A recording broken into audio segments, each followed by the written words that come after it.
하고 기도하며 내 본분 짐서 다하라. 주 약속하신 모든 은혜 내게서 이루어지리라. 참되고 의지하는 자 주께서 기억하시리. 아멘. 기도하겠습니다. 사랑의 하나님, 저희들이 주님 앞에 이렇게 예배를 드립니다. 주께서 저희를 부르신 이유가 주님께 보이지 않는 하나님을 예배하도록 그런 심령을 주셔서 부르신 것을 압니다. 알지도 못하였던 그 하나님을 알 수 있도록 저희에게 예수 그리스도를 주신 하나님께 감사드립니다. 주님 앞에 예배드리면서 주님이 우리를 다스리는 그 장엄함과 끝까지 저희들을 지키시는 그 놀라운 능력을 알 수 있도록 저희들에게 특별한 말씀을 주시옵소서. 감사드리고 예수 그리스도 이름으로 기도드립니다. 오늘 말씀은 출애굽기 3장 1절, 2절, 12절, 14절 이렇게 읽을게요. 출애굽기 3장 1절, 2절, 12절, 14절. 1절 제가 읽고, 모세가 그의 장인 미디안 제사장 이드로의 양떼를 치더니 그 떼를 광야 서쪽으로 인도하여 하나님의 산 호렙의 이름에 2절 여호와의 사자가 떨기나무 가운데로부터 나오는 불꽃 안에서 그에게 나타나시니라. 그가 보니 떨기나무에 불이 붙었으나 그 떨기나무가 사라지지 아니하니라. 12절 제가 읽을게요. 하나님이 이르시되 내가 반드시 너와 함께 있으리라. 네가 그 백성을 애굽에서 인도하여 낸 후에 너희가 이 산에서 하나님을 섬기리니 그것이 내가 너를 보낸 증거니라. 14절 같이 읽어주시죠. 하나님이 모세에게 이르시되 나는 스스로 있는 자이니라. 또 이르시되 너는 이스라엘 자손에게 같이 이르기를 스스로 있는 자가 나를 너희에게 보내셨다 하라. 그렇죠? 이제 나는 나다라는 I am who I am, 이게 나는 스스로 있는 자다, 이게 하나님의 이름이거든요. 하나님의 이름에 담겨진 이제 뜻이 굉장히 깊죠. 근데 오늘 말씀에서 그 모세가 어떻게 하나님의 이름을 알았는지, 그다음에 그 얘기를 알 수 있으면 좋을 것 같아요. 우리가 이제 사람의 이름을 알고 그런다는 거는 그 사람의 정체성이거든요. 그 사람이 누군가 하는 것을 얘기하잖아요. 정체성을 이루는 게, 우리가 내 자신을 갖다가 다른 사람한테 소개를 할 때 내가 누구냐를 소개를 하잖아요. 아이덴티티거든요. 그러니까 이제 되게 얘기하면은 자기 고향 얘기하고, 자기 어느 나라 사람인가 얘기하고, 그 다음에 나이가 몇 살이고, 그 다음에 무슨 가족이 어떻고, 이제 그런 거 얘기하잖아요. 그 다음에 나는 뭐 직업은 뭘 갖고, 나는 학벌이 어떻고, 이거 얘기하잖아요. 그게 자기가 이제 가진, 자기를 드러내는 방법이죠. 이제 그거를 하나님은 하실 필요가 없으신 거예요. 왜 하실 필요가 없을까요? 하나님이 다 만드셨기 때문에 그래요. 그래서 하나님은 자기 소개를 할 때 나는 나야, 이렇게 얘기할 수 있는 거예요. 그러니까 우리가 갖고 있는 이제 뭐 나의 직업이라든가 나의 내가 소개할 때 내 얘기하잖아요. 나의 성격이 어떻고 뭐가 어떻고 얘기를 하잖아요. 저 고향이 어떻고, 그다음에 이제 학벌이 어떻고 얘기를 하잖아요. 그거는 모세가 지금 그 시나이산에서 만난 버닝 부시와 똑같아요. 하나님을 만날 때 시내산에서 모세가 뭘 봤어요? 가시나무 덤불에 불이 붙었는데 불이 타진 않는단 말이에요. 가시나무가. 그러니까 가시 동굴이, 가시나무가 덤불이죠, 덤불. 광야에서 만나는 덤불인데 불이 붙었는데 불이 붙질 않아요. 기적이죠. 하나님을 자기를 드러내는 방법이에요. 그게 기적이죠. 그러니까 어떤 걸 이제 모세는 그걸 봤어요. 그래서 가까이 보러 갔죠. 양을 갔는데 그 가시나무가 있는데 불이 붙었는데 타지 않는단 말이에요. 하나님이 거기서 말씀하실 거예요. 그래서 가시나무가 주인공이 아니에요. 가시나무는 타는 재료예요. 타는 재료. 그러니까 하나님이 우리가 자기 자신을 나타낼 때는 가시나무 같은 걸 나타내야 돼요. 그러니까 내가 있으면 나는 드러내지 못하고 어떻게 해야 돼요? 가시나무 같은 걸 갖다가 얘기를 해줘야 돼요. 내가. 그래야 이제 타는 걸, 타는 주제를 해요. 왜 타냐 하면 없어질 거니까. 우리는 없어져 버려요. 그냥. 우리는 죽으면 그만이니까. 그냥 다 사라져 버린단 말입니다. 근데 이제 하나님은 스스로 이렇게 나타나면서 우리가 가지고 있는 모든 것들이 필요 없으신 분이죠. 왜? 그걸 만드신 분이기 때문에. 가시덤불 같이 이렇게 자기를 드러낼 필요가 없으신 분이죠. 그런 의미에서 하나님이 이제 모세에게 나타난 거예요. 근데 그게 왜 그렇게 나타나야 되냐, 이제 그게 중요해요. 어떤 사람에게만 그렇게 나타나냐, 하면은, 하나님은 자기 사람들을 부를 때, 이게 굉장히 중요한 얘기죠. 많은 사람들이 악유를 하죠. 그걸 하나님이 공평하지 못하다, 이제 얘기를 하는데, 중요한 게 있어요. 어떤 게 있냐면, 항상 우리가 얘기하는 게 있죠. 하나님은 이제, 우리가 선민의식을 이상하게 가지면 안 돼요. 그러니까, 칼빈이 말한 게 그거예요. 하나님이 부르셔야 되는 거고, 그 다음에 내 믿음도 하나님이 주셔야 되는 거고, 그 다음에 하나님이 이끌지 않으면 우리가 하나님이 갈 수가 없고, 하나님 먼저 얘기하거든요. 이제 그걸 이해가 못하죠.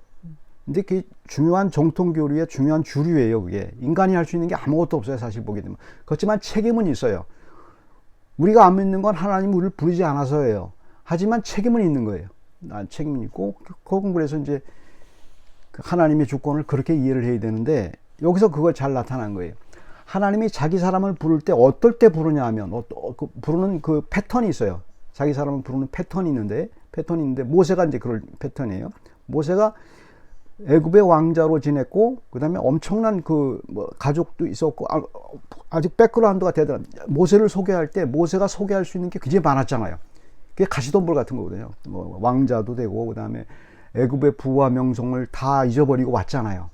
그 다음에 이드로의 자기 장이 이드로의 양떼를 치고 광야에서 생활을 하잖아요. 이름 없이. 나이도 올해 들어서 80이 됐어요. 죽으려면 기다리는 사람이 아니에요. 아무것도 없어요. 아무것도 없고.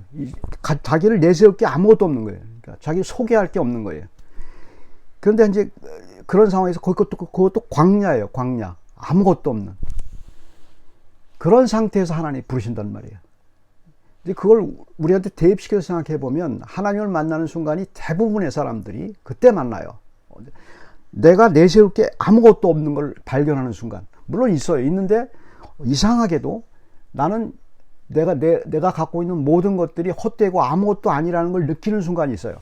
느끼는 순간이고, 그걸 느끼고 그 다음에 아무리 해도 광야와 같은 데서 깊은 광야에 사는 것 같은 느낌이 들 때가 있단 말입니다. 그때 하나님이 부르시는 찬스죠. 그때 부르셔가지고 하나님이 스스로 나타내 주시는 거예요. 나타내 주시고, 나는 백그라운드가 없고, 나는 나를 스스로 나는 나다 얘기할 수 있고, 너는 나와 같이 갈래? 이렇게 얘기하는 거예요. 그래서 예배를 드리는 거예요. 그래서 예수 그리스도가 나오는 거예요. 왜 그러냐면, 누구도 하나님과 같이 가고 싶은 마음은 없어요. 그렇지 않아요. 자연인은. 그냥 내 할 일 하다가, 일상생활에 내가 할 일 하다가 하나님 필요할 때 분투는 건 뭐 괜찮아요. 하지만 항상 하나님 있는 건 싫은 거예요. 누구나. 그런데 하나님이 항상 같이 있겠다고 얘기를 해주시는 거예요. 꾸짖지 아니하시고. 그리고 우리와 같이 네가 나를 표현하는 방법 중에 하나가 여러 가지 백그라운드 말고 예수 그리스도 그거 하나만 얘기해 줘봐. 그럼 모든 게 내가 합력해서 선을 이루게 해줄게. 그걸 약속한 거예요. 그게 하나님이 부르시는 방법이에요. 그러니까 사람이 부르는 방법과 달라요. 그래서 믿는 사람들은 자기 백그라운드가 아무리 어떻다 할지라도 그걸 자랑하거나 너무 이렇게 힘들어하지 않아요. 왜 그러냐면 예수 그리스도가 있다는 걸 알기 때문에. 물론 살다 보면 너무 힘드니까 얘기할 수 있지만 기본적으로 갖고 있는 마인드는 나는 예수 그리스도와 같은 사람이구나를 알게 되고, 자기도 모르게 원하든 원하지 않든 희한하게도 예수 그리스도와 같이 되지 않은 것에 대한 윤리적인 가책을 느껴요. 다른 사람들은 법에 해당되는 법만 지키면은 괜찮아요. 최소한의. 근데 예수 그리스도와 같아지려고 그래. 그런데 양심까지도 힘든 거야. 그러니까 이렇게 신기하잖아요. 왜 나는 다른 사람이 짓는 죄보다 더 크다고 이제 그런 생각을 하는가? 나는 여전히 다른 사람을 사랑해도 예수 그리스도와 같이 사랑하지 않았거든요. 그래서 힘든 거예요. 근데 그 힘든 게 아니고 내 성품이 예수 그리스도와 닮아가는 거예요. 그걸 기뻐해야 되는 거예요. 기뻐해야 되는 거예요. 그걸 가르쳐 주는 거예요. 그걸 가르쳐 주는 게. 그래서 하나님을 만나게 되는 거고, 아, 이게 나의 나된 존재가 예수 그리스도구나. 예수 그리스도 나있기 때문이구나를 알게 되는 거고. 여기서 이제 구약에서는 말씀이죠. 말씀. 예수 그리스도가 말씀이니까. 그 말씀으로 나와 같이 하겠다는 거예요. 그러니까 여기서 나오는 게 있죠. 모세는 하나님을 만나서 뭘 했어요? 말씀을 나눴잖아요. 그 말씀이 육신이 된 게 뭐예요? 예수 그리스도예요. 그래서 우리가 성경을 보는 거예요. 그걸 잘 보셔야 돼요. 하나님과 얘기를 이렇게 대화할 수 있는 그 수준에 우리가 오른 거죠. 근데 우리는 하나님과 대화하는 게 뭐예요? 예배 드리는 거고, 기도하는 거고, 찬송하는 거예요. 그게. 그 영적인 의미에서 그거예요. 그러니까 사람들이 하나님과 말을 해. 근데 그 이미지를 상상을 못 해요. 영적인 것을 어떤 걸 의미하는 거냐면, 하나님과 같이 있는 거예요, 늘. 그것을 떠나질 못하는 거예요. 떠날 수가 없어요. 그러니까 예수 그리스도 항상 같이 있는 걸 떠날 수가 없는 거예요. 그러기 위해서 사람들을 부르신 거예요. 그렇게 해서 부르신 거예요.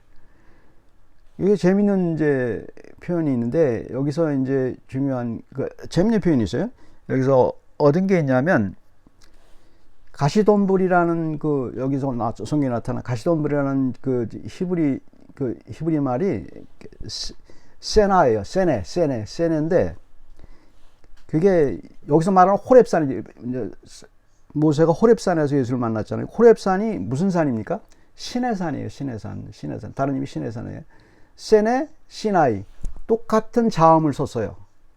이스라엘 백성이 애굽에서 나올 때 첫 번째 예배 드린 곳이 세나. 여기 시나이, 그 호렙산.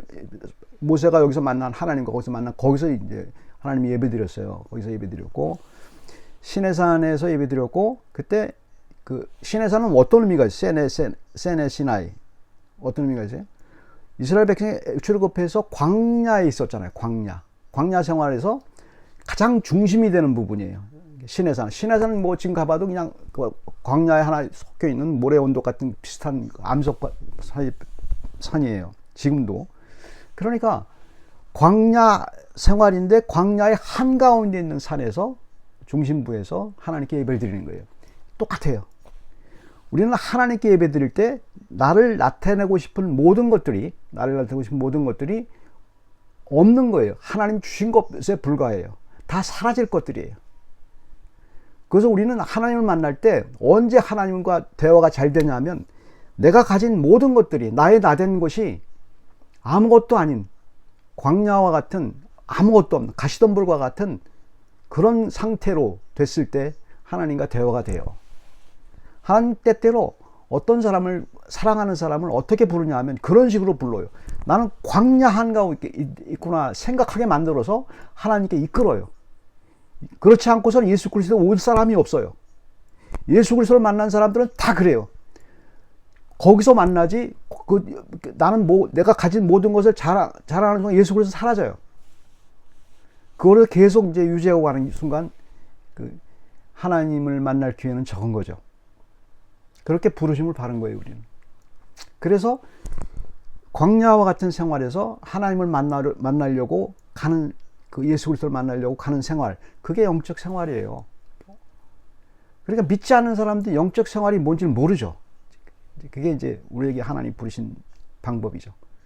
같이 기도하겠습니다. 사랑의 하나님이 저희들을 부르실 때, 가장 힘들 때, 또 혹은 제가 가진 모든 것들이 아무것도 아니라는 그 사실을 깨달을 때, 하나님이 우리와 아주 가까이 있다는 사실을 저희가 압니다. 믿을 수 없는 꿈만 같은 사실, 그때 예수 그리스도가 내 죄를 위해 죽었다는 그 꿈만 같은 사실을 그제서야 믿게 저희들의 심령을 두드려 주신 것을 감사드립니다. 그리고 주님과 함께 동행하는 삶이 정말 헛되지 않고 의미 있고, 이것이 삶이구나를 알게 저희들에게 늘 힘을 주시고 인도해 주시옵소서. 때때로 힘들어도 그것이 주님을 부르시는 한 방법이라는 사실을, 주님과 대화하려는 한 방법이라는 사실을 저희가 믿게 해 주시옵소서. 감사드립니다. 예수 그리스도 이름으로 기도드립니다.